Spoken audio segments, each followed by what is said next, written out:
This model right here is pretty good. It's all right. I mean, it's not perfect. It is pretty dimensionally accurate for some parts, but it's not very organic. It's kind of like just a chunk. I don't really like it, and it's really hard to edit these features without just making fillets and chamfers, which doesn't give the best result because I would want something kind of more smooth than just a weird fillet, and you get a bunch of errors too. I want to be able to create geometry that's easier to work with and easier to make adjustments with. So instead of making a body like this with extrusions, profiles, and kind of curves, I'm going to make a form. The form is kind of like what I'm doing now, except for after you have this block of Play-Doh, you can actually modify things. So you can select this, you can shift it here, you can shift faces, and I'm gonna kind of try to model this to make all of the edges to be like a Cessna. You can see that this would be pretty useful. I can rotate things even, I can pull them up, push them, shrink them. If you were to model this with sketches and extrusions, this would take quite a while to make. I don't know, you'd have a profile kind of like this, and then you'd probably have to fillet it somewhere, kind of get these curves, and then you'd have to like kind of round it. It would be not very nice. So what I basically did was I copied it, its entire timeline is preserved, and then I put it into a new drawing. The only thing in this sketch is one plane that shows you when the second section ends. So I can use this to split the body, and also the canvases that I'm going to use to kind of shape everything. I'm also going to insert another canvas just to make sure that everything is dimensionally accurate, and after that we should be good to go. So first we're going to make sure all of these sketches align at all of these midpoint intersections, kind of, just to make sure that everything looks like it lines up. The top of this roof lines up with this Cessna model right here, but it doesn't really look like the bottom does. So this side profile right here might not be completely accurate, and I'll even prove my point by inserting another canvas, dimensioning it, and then putting it in its proper place. I'm gonna go from here to here, and this, my friend, will be 65.25 inches. And now you can go edit this canvas and put the firewall where the firewall goes. Perfectly on the firewall. What I'm going to do right here is pull up a Cessna172 just picture from the side, flip it, and then put it where it goes. Okay, now we get to decide which one looks more realistic. This diagram, honestly, I think looks probably more realistic than this diagram right here. So, and I'm kind of going off of the shape of the door a little bit and the shape of the windows to determine which sketch is better. So that one kind of matches up. I noticed that the door is almost exact on this one, so this one would be very good for the door as well as the windows, except the windshield. The window is a little bit more shallow. This is even a newer Cessna 172. It's a 2011 172. It looks like, honestly, the windshield is a little bit more shallow than it's shown in this picture. It looks like this would be a more accurate windshield. For now, I'm going to hide this image and look at this image more in detail. I believe this model is more accurate dimensionally, except for the door placement. Just a little intervention. There are a lot of things that can really mess up photos and make them not really good for drawings, so keep those in mind. For example, if I have this airplane right here, most people would take a picture kind of like this, but a drawing would really want to be exactly 90 degrees. And you can even tell that the picture I'm using isn't completely at a right angle. You can see the wing up a little bit. Part of the issues encountered by this are that, one, I haven't scaled this properly, and this plane is at an angle, so this sketch will never perfectly line up because one of the sketches is right here, and then the picture is taken like right here, so it's not on the same plane. I love saying that. So we need to be careful with that. I think that this sketch right here gives us the best results. In fact, we can even line up the firewall to have a pretty good estimate of the cowling. We can also line up the door individually to get a good estimate for the window, but we can't have them all good at the same time. That's why I'm using this sketch. Okay, we have a conclusion that this canvas is kind of accurate, but very accurate for the doors and windows. We have a conclusion that this image is mostly accurate for the structure. The doors and windows are a little bit off, and so we can go off of this diagram, and it does give us our firewall position, so we don't have to guess that. Let's go on to the form process with these models in mind, and let's get started. I'm gonna make the model go from negative like 30 right here at the nose, all the way up to 124. Where this diagram really comes into shine is giving us dimensions for how wide the skin versus the cabin is. So it can give us this certain dimension right here where we can shell out the simulator, and it also gives us roughly, I don't know, we can kind of interpolate and look at pictures of actual glass to get how thick the glass is. We're gonna create a form, and no, not one of those annoying surveys you have to do for like literally anything. I'm gonna create a box. I think this will be the most simple solution, simple and elegant even. We're gonna create a center rectangle on the top plane. I love saying that. We're gonna snap to here. I'll try to catch it to 47.5, and then tab. That's locked, and we can make this however we want. Try to kind of go with the flow. No, I gotta get out of the flow. I'm gonna need to make these 4 so I can have symmetry, because 4 is a symmetrical number, and this should be enough if I'm correct. I'm not quite sure. Let's have symmetry along lengthwise. We want these two sides to be the same exact airplane. We don't want one to have like a weird chicken arm and the other to be like perfectly sitting still. We basically just want this to be awesome. Now what we can do, I don't know if we can actually move this all down. Oh, there we go. We're gonna kind of move this into the center, and then we can start to manipulate things here. Get these two faces, modify them, and kind of just edit form. Oh, this is just what I feared. This will kind of test my CAD design knowledge a little bit. I think what I'll do is make these faces go there too. Oh dear, what am I doing?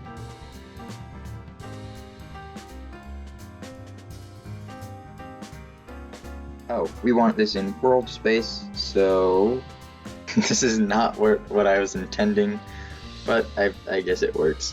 Oh, okay, I'm going to select all the faces right here, and then just move them until I have the correct dimension here, as well as the correct dimension on the top. Sometimes the canvases will actually get in the way of me clicking random places. We're going to do the other side to get it down to 12400. And we're just going to select all the faces. And luckily symmetry is on, so I only have to collect half of them. We're going to modify, edit form, and shove this on to where it says that. We're going to hide this canvas because it confuses me, and now we just want to select the top right here, boom boom, modify, and just have these pretty much down I'll also let these rotate a little bit and go down more. A lot of this is really confusing for me too, so you're not alone if you're confused. I just did that, which might have done something. I'm gonna shift these down. Probably isn't the fastest way to do it, but it is my way. Right here I'm only moving 2 faces, but what I should be doing is selecting an entire row or an entire row of faces by double-clicking an edge to select the entire row, or by clicking a face and then pressing Shift and then double-clicking another face to select the whole loop of rows. I'm so glad I only did 4 faces instead of like 60 million. I think I'm gonna have to add faces later, but it's much easier to have a few faces and add a lot than to work constantly with a lot and not enjoy this. And it looks like here's one of the places we're gonna have to add a face. Yeah, let's add a line right here. Modify, insert edge, I think is what we're doing. There we go. That should do it. So now we can go here, we can modify this again. Awesome. I'm gonna edit a line now. Lines usually are sharper, so this is gonna be a little stressful. That wasn't so bad. Now if we go home, this is what our Cessna looks like. I'll hide the canvases. I'm sure you can tell. Do I need to change the appearance? Yeah, sometimes that helps. I'll just keep doing it. It'll probably take about 10 hours, but good thing I have 10 hours, maybe. And turning symmetry on is a lifesaver, so make sure to do that. You'll notice I'm mainly working up towards one canvas, and that is so that I can really focus my energy towards getting this profile right, and then I can kind of basically ruin it later.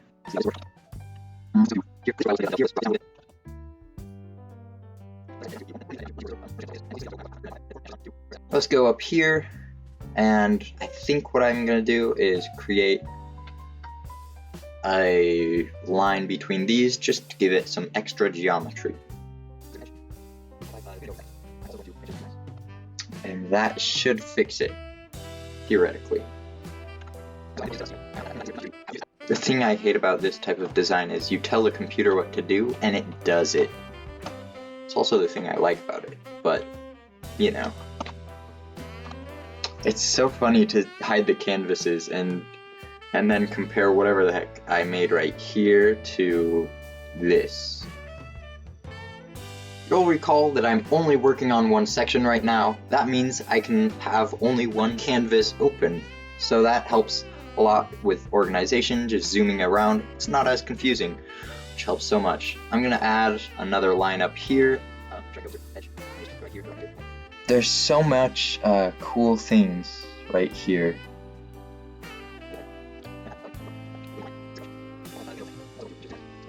So this is kind of what I was doing before, but these points just let you basically round things over, kind of get it more curvy. Very nice. So I basically use the crease tool to get rid of curves. It basically makes a crease right there, so it's very rigid. But uncreased would just be kind of like flowing.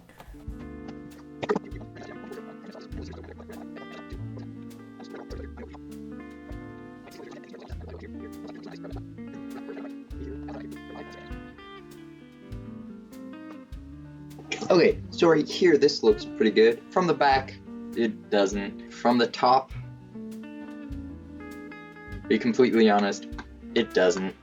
So this is where it comes in handy. So we can kind of squish it all, so it's all nice and grand. And we can go, let's go start from the front view. It's actually looking kind of pretty good. This is going to be my third draft of the cockpit shell. I'm going to try this time to use more proper modeling techniques. And yeah, let's get started. I'm in Fusion 360. Let's go over to the data panel. Basically, what I'm going to do is I'm going to copy my version 2 file, then I'm going to delete the form and start a new one. So that'll just simplify it. This form I have right here, though it does kind of work, it doesn't work as much as I'd like it to. It kind of works here, but I want to do better. I can do better, and I want to do my best, within reason. We'll save a version 3 form shell assembly for splitting.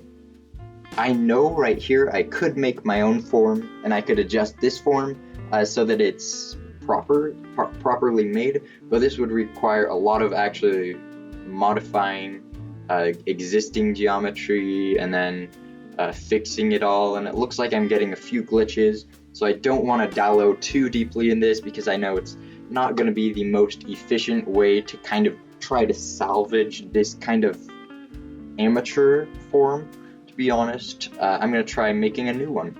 Now we have both of our archives. Let's start with version 3, and the first thing I'm going to do is remove this form. Now I'm going to start modeling. I'll start with a square and kind of just pull it out and push it in certain places so that it becomes a real aircraft structure. I'm honestly not going to be the best source of information on how to do this, but I will show you a little time lapse of me doing it and speeding it up, which might hopefully help just a little bit to see how I'm doing it. I would really recommend using Kevin Kennedy's how to model a bike seat tutorial, and I'll even put it in the link in the description below because it's really helpful. Really helped me kind of grasp the concepts. I'm not gonna explain what I'm doing really here because 1, I want to watch George's live stream, and 2, I can't really give the best modeling. So I have all my canvases and we're good to go. We actually want to be a lot in front of the firewall. I forgot about that. And here we have this clay blob right here. We should probably even make it so that there are 4 lines here, 4 lines here. Let's keep it at 3 too, but the top is gonna have 4. Note right here that I made a pretty big mistake. It'd be a lot easier for me to have 4 edges here, 4 edges here, and then instead of having 3 edges here, having 4 edges here so that it just works out. The numbers work out better. If you're just dealing with numbers that are the same multiple, so like even if I had 2 faces right here, the lines would line up right here and it'd just look better. What I'm going to do now is just kind of shift everything down. But one thing I forgot to do was add symmetry. Select this face and this face, and then it'll make these 2 sides symmetrical with this little line right here. So if I select one of these, it also selects one from the other side. What I'm going to do is here, it kind of looks like a frisbee a little bit, or like a steak. I don't know. Right now I'm even going to go back as much as I can to get this weird looking thing, and I'm going to select it all actually, and then when it goes to the modify, I'm going to just shift everything down, and now we can get crack-a-lackin'.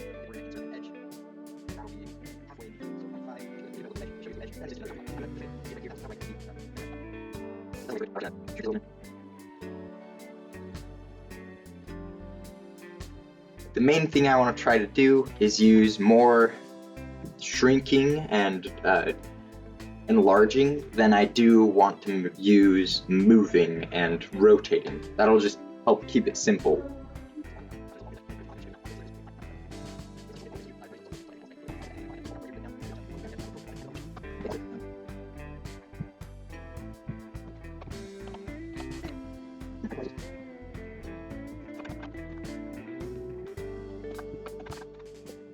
Okay, I completely neglected the front, especially when I was kind of roughly formatting everything, and you'll see that it looks like it's a double wide Cessna 172. We're gonna actually just kind of select everything right here, or at least try to. We can just select everything, select it all, why not?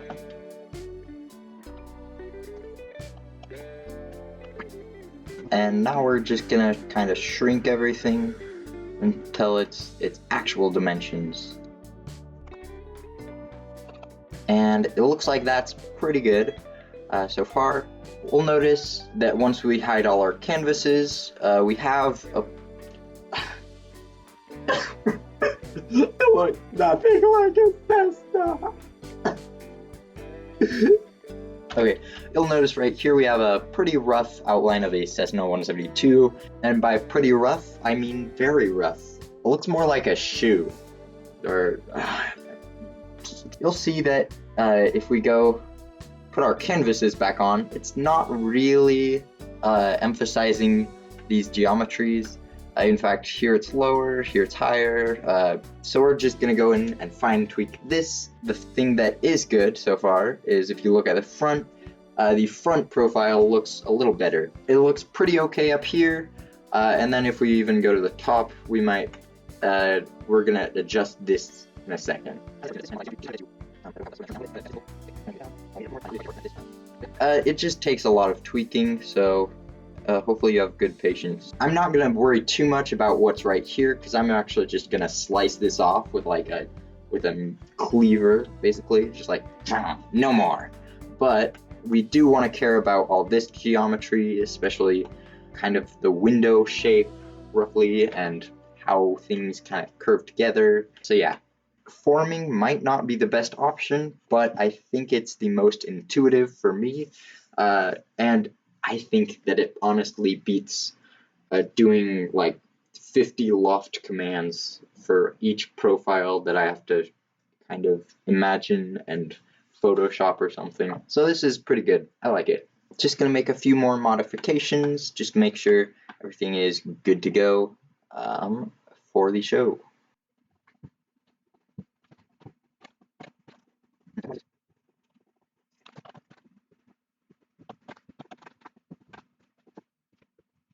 This might help, this might hurt. I'm really not quite sure yet.